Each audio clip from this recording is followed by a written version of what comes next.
دایکا کوردان و دەنگی ئازادیە، کوردان و دەنگی ئازادی.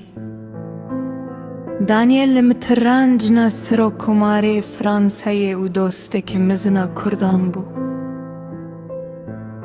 دانیێل میتێران هاوسەری سەرۆک کۆماری فەرەنسا و دۆستێکی گەورەی کورد بوو.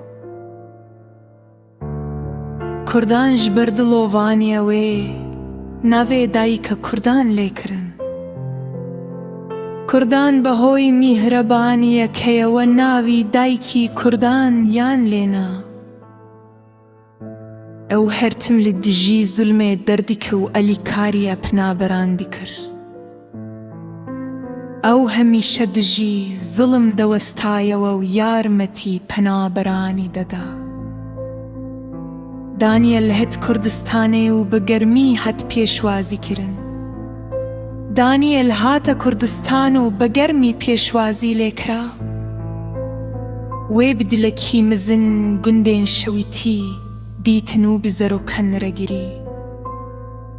Ew bi dilekî gewre we gund e sûtawekanî bînî û legal mindalan giriya.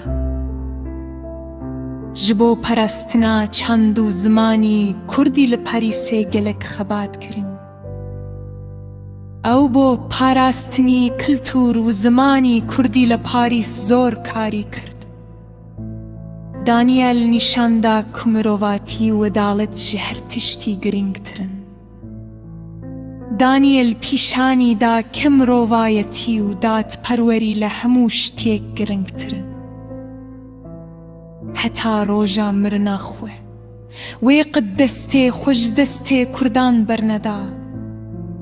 Heta rojî mirdinî ew hergiz destî xwe li destî Kurdan berneda. Ew îro di dilê her Kurdekî de wekî dehrimanekê dijî.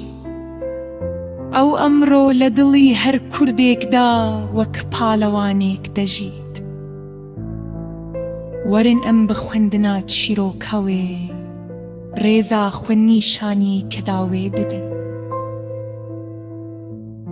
Werin ba bi xwendina wê çîrokekê rêzî xweman bo mandûbûnî derbirin.